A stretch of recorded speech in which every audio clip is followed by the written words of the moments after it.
colleague, Dr. Gina Driscoll, is a friend of mine, the first author there. And she's done quite a bit of work for ovarian cancer, pancreatic cancer, and some others with the use of vitamin C. This is another one for glioblastoma that I mentioned, which is a brain tumor. That's not a good thing to have. But these people lived 2 to 3 times longer who got the vitamin C therapy versus those who did not. We sometimes use something called poly-MBA, which is an extract called lipoic acid mineral complex, and this helps to change the metabolism of the cancer cells from an aerobic glycolysis into more of a healthy cellular metabolism. It also improves the mitochondrial function in general in the Krebs cycle, and disrupts the metabolism behavior of the cancer cells. It stimulates apoptosis in the cancer cells. And I mentioned this one. Now, a whole new area. So 5 years ago, I was at a conference, and a doctor spoke, and it kind of like blew me away. I was sitting there, and he starts talking about using medications to treat cancer, traditional medicines to treat cancer. And I was like, what? So I listened to his whole talk, and everyone after he spoke ran up to him and said, you got to tell me more about this stuff. How do I learn more? What it was a researcher from what's called Care Oncology Clinic that spoke. Care Oncology Clinic was at that time a group of doctors in the UK who was researching what's called repurposed drugs in regard to cancer treatments. Any of you heard repurposed drugs in that term? Or, okay, you've done a lot of your reading, I can tell. Okay. So repurposed drugs is the use of FDA-approved drugs, but they're approved for a different purpose. So, for example, you've all maybe heard of the drug called metformin. Metformin is a medicine that's been on the market for 70 or so years, and it's commonly used to treat diabetes, to help lower your blood sugar. But what they found is it may also be beneficial in cancer patients. And they showed a whole lot of data. These people are living 2 and 3 and sometimes up to 4 times longer if they went on this protocol that I'm going to show you in a second. So I started using some of this in my patients about 4 or 5 years ago, when number one, I learned about it, and number two, when I became more courageous to try it, because I'm not a big drug person. And one of the drugs, a weird drug. So let me show you what this is. So the idea here, by the way, is to block the fuel lines and block the metabolism of the cancer cells and to start the cancer. And in fact, there's a book written, which I have, but anyhow, I made up some of the slides, yes. There's a book I have called How to Start Cancer by Jay McClellan, and it talks about some of these different medications. So I'm going to show you just 4 of them, but I'm going to tell you that there's dozens of them that have been found to be helpful now. But these are the 4 that's primarily used by the Care Oncology group. So what are they? Well, metformin is one of them. It's to start the cancer by shutting off the cancer's glucose supply. And it modifies the insulin and shuts off their what's called IGF-1, which is a growth factor. So we don't want the cancer cells to have that. It also targets the cancer stem cells. It's one of the few therapies that have been shown with some scientific research to block cancer stem cells. So before, I would never use metformin in my practice because it's just not me, but I am using some of it now. And part of medicine is being adaptable too, and trying to first do no harm, protect our patients, and give them the best chance of survival. The second drug is a statin drug, and I don't really prescribe that stuff either. I have other ways of handling cancer, and one of the books, heart disease, and one of the books I wrote 22 years ago was all about how to deal with cholesterol and heart disease and stuff like that without statins. Anyhow, so I do use low-dose statins in some of the patients now that we do this protocol. It's called atorvastatin, but we'll frequently protect our patients with something called coenzyme Q10 because statins can deplete that in the body. Third one, doxycycline, and that's an antibiotic. I'm like, well, they found that it may also help to reduce the cancer stem cells. It blocks DNA damage, and it slows the creation of new cancer cells. So, but by the way, these drugs have to be cycled in a specific way. It's not just you give patients all this stuff and it's low dose, and it all have to be cycled. And the fourth is called mebendazole, and some of you maybe febendazole. But now, mebendazole is an what's called helminthic. It's like a parasite, and it worms. And anyhow, so this too may help to shut the glucose supply to the cancer cells and stop the division of the tumor. It also may target the cancer stem cells. So most of these, as you can see, all four of them, I think, or 3 out of 4, may help target cancer stem cells and slow down the metabolism by blocking different pathways. In her book, Jay McClellan shows you these different pathways and the specific genes and all the stuff that these things can block. And there's plenty of research on this. In fact, I copied some of the, not that you can look at this, but a lot of people say, oh, is there research for this stuff? Well, just for breast cancer alone, there's studies, the first two have to do with metformin. The third one just says repurposed drugs. Mebendazole is the third reference. And the fourth is the doxycycline. So there are, and there's much more than that. This is one, these are more, just for these repurposed drugs. Statins, the bottom three are all bad statins used for breast cancer, as an example.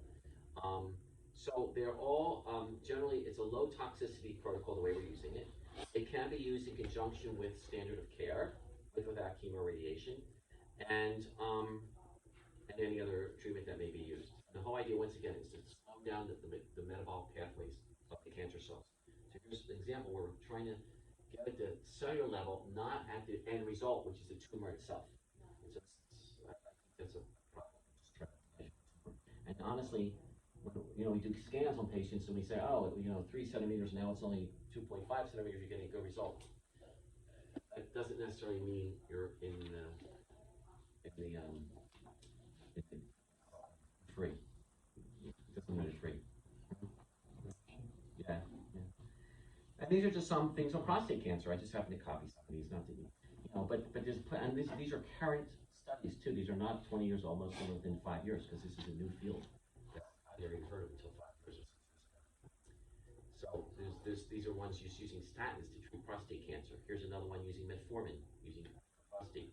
Here's one using mebendazole, doxy, for prostate and breast. I pulled up 2 examples, but there's others as well.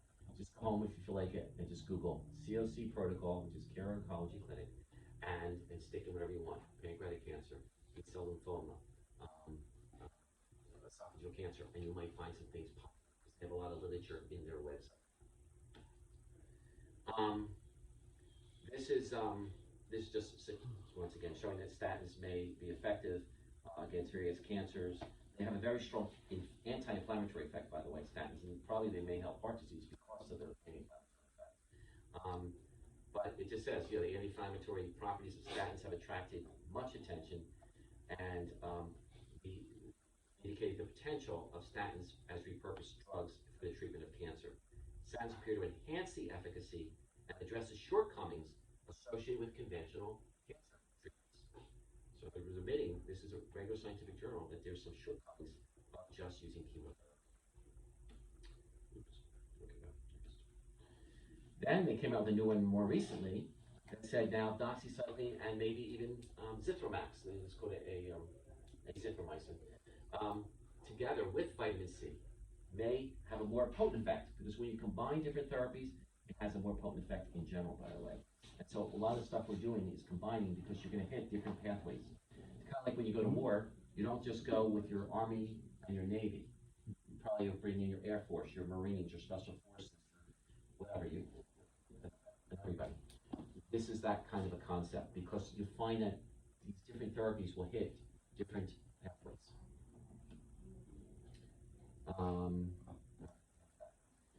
Now, 2 other new things that we're doing here. These are cellular therapies that we get through the RGCC company, that place in Greece that I mentioned briefly. So this company does many things. Number one, it does special blood tests to determine your cancer stem cell population that I've been talking about. It also looks at your resistance to different medicines, chemos. It looks at your what natural agents may be best for you, the nutraceuticals. But also now they're doing some therapies, one of which is called SOT therapy. SOT stands for supportive oligonucleotide. And there's 2 major uses for this treatment. One is cancer, and the other can be used for different viruses, and in fact, like Epstein-Barr and Lyme disease, and other Lyme co-infections. But for cancer purposes, we're using this more and more now, and it's basically a gene silencing therapy. What they do is they isolate off what's called the DNA sequencing of your tumor, of your cancer. They identify it, and then they make an mRNA against it, so it blocks the replication of the DNA. And so it silences the cells that it comes in contact with. It works literally 24/7, because it's like it just continually works. We give it 3 times a year, usually every 4th month or so. It's a special sequence, how you give it, when you give it, how you prep the patient, because there's some medications we have to give you beforehand, etc. And it does not interact at all with your immune system, so it works on a different level completely, and it sees only the pathogen. So if you have a Lyme, it's specific ones they make against your Lyme sequencing. For cancer, they use special things against your DNA sequence. Right? It's very individualized. And it can be used in conjunction with the next therapy that we've added in, called dendritic cell therapy, over here. Dendritic cells are also known as antigen-presenting cells. So anyhow, this does involve the immune system. And we have many of these dendritic cells, which are like immature antibodies that present themselves to the antigen. But anyhow, the goal with this is to boost your immune system against the cancer. And these are capable of activating different T cells and B cells in your body. And these will circulate in the bloodstream to seek out your cancer cells and destroy it. There's this very specific schedule to be geared towards to this one. It's given every 3 weeks for 3 treatments, generally speaking. But if your immune system is too weak, it doesn't work. So we measure something called CD80 and CD86 cells. These are different lymphocytes that we have to measure to see, is this therapy activating it or not? And unfortunately, if it's not activating it, it probably won't work. But we don't know that until you try it, unfortunately.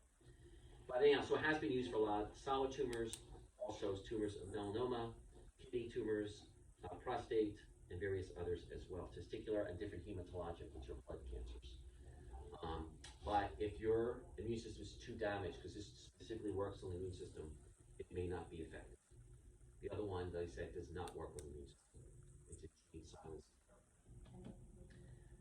All right, cannabis. So we're going to switch gears now for a moment, and then we're going to conclude. Cannabis, you've all heard it by now, and I do think it has a lot of beneficial effects. There's different types of cannabis, and I'm not going to tell you I'm an expert in that. I'm also going to tell you I think the people working in the cannabis places are probably not experts in it either. You go and you get a 22-year-old kid that used to work, down the street doing something, and now he's working there, and sometimes they don't have a lot of background knowledge, and there's a lot to it. There are doctors and nurses who specialize in prescribing cannabis and CBD and THC. I don't consider myself an expert at that sort of knowledge. But anyhow, it does help against nausea, vomiting, pain, and depression, and helps with appetite. There's all kinds of different strains. There are different applications. There's different ways of taking it, to oil, lozenge, suppository. There's not one way of doing this either. You sometimes have to experiment with these things. But it does seem to have a direct toxic effect on some of the cancer cells, especially the THC, but you have to go very slowly at low dose. It's an expression we use, start low, go slow. Because if you take high dose THC, you're going to be zonked out for a while, right? Some of you may have tried. So anyhow, but it does seem to help with arresting what's called cell growth, and it helps to stimulate apoptosis, which are beneficial things. So we also have to manage our stress. We can't negate that. We have to exercise regularly. Studies have shown those who do stress reduction modalities, do meditation or imagery, and those who exercise regularly have better outcomes than those who don't. There's all different ways that you can exercise and do meditation. There's not one way to do any of these things. So conclusion, last 3 slides are just the final things, then we'll open up to questions. We have to, I believe, move beyond just reducing the tumor itself. We have to go to underlying conditions, underlying pathways, underlying individual biochemistry of the patients.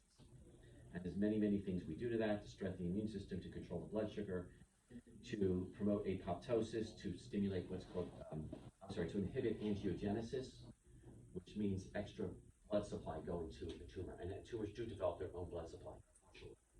And so, by the way, one of the blood tests we do is called VEGF levels. Sometimes, if that's high, it could mean that there's extra blood supply going to the tumor. We try to use VEGF blockers. So we address the whole person. We use the best available therapies that we can find that are safest, with minimal or no side effects. Good nutrition is very important. Oral and IV different therapies that we're doing. Treatments.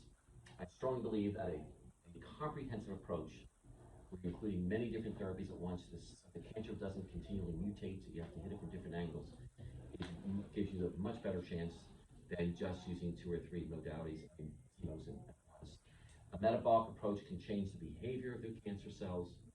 Our program can be used in conjunction with traditional chemo radiation, and we also provide a wellness or healing plan once you're undergoing your treatments, whether it's conventional or non-conventional treatments. We do work on keeping you healthy as the treatment plan is continued after is finished.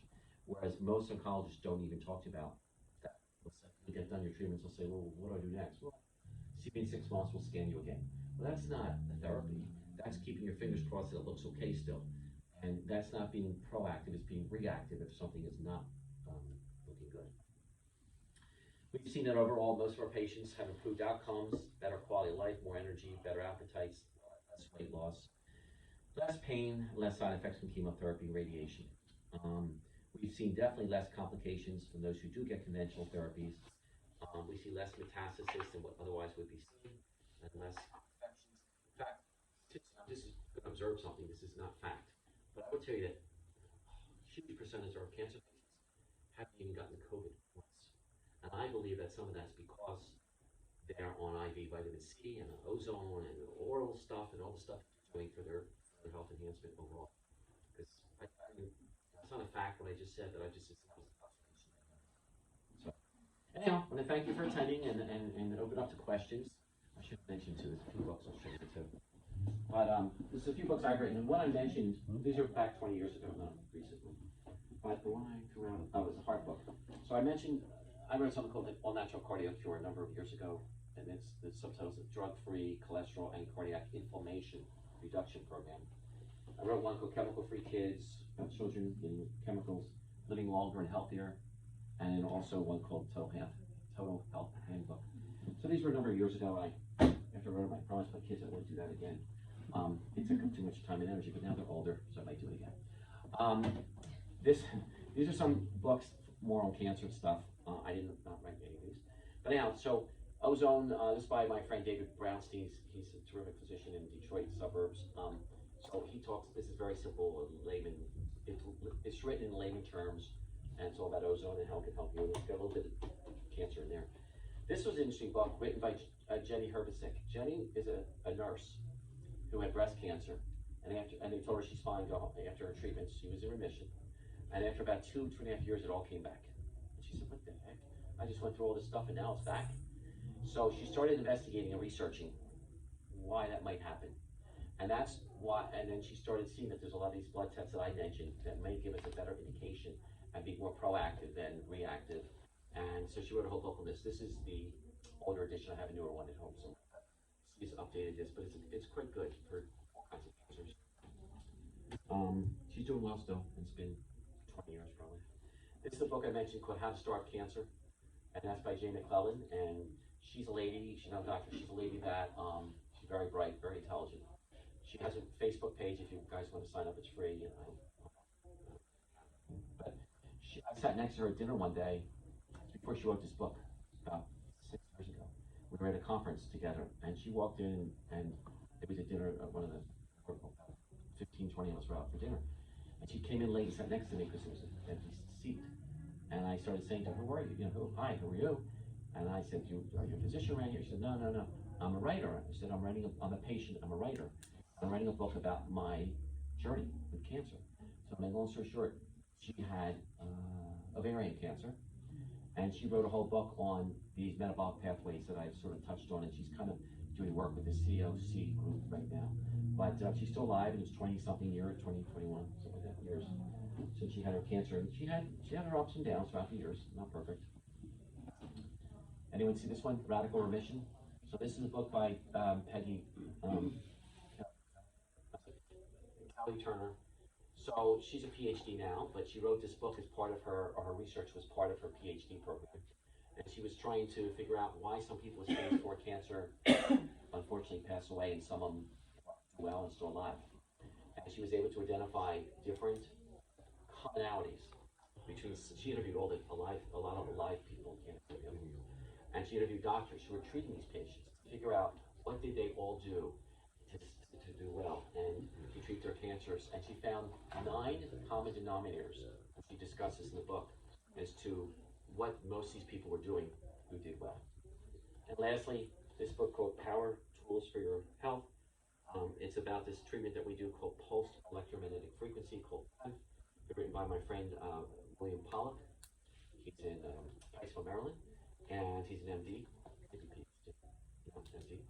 And anyhow, so it's using machines of varying sorts with a pulse magnet to help treat various conditions. We use it for all kinds of things, including pain and swelling and cancers and various other things. So these are some of the books I think are fairly good. So what questions might you have? And then if you're interested in seeing me individually, Suzanne, are you in there? Oh, okay. Okay, so anyhow, is that, Lori, was that you? Yeah. Come on in for a second, I'll introduce you. So I have a patient care coordinator. Her name is Lori. Lori's been with me for many years. Most of my people have been with me a long, long time. And sometimes 20, 25 years. Lori's our patient care coordinator. Say hi. Hi everybody. And so she's the one, after I see a patient, she'll sit down with you and discuss what I'm ordering, what we need to do, what kind of labs, what kind of therapies, and kind of coordinates it all and schedules it all. And then she'll keep up with that. Lori and we have another lady named Laura that will keep up with things to make sure that everybody's kind of staying on track with what their treatments might be. So, We'll see you all soon. yeah, she'll see some of you. So, thanks, Lori. So, if anyone's interested in seeing me individually, just let somebody know out there.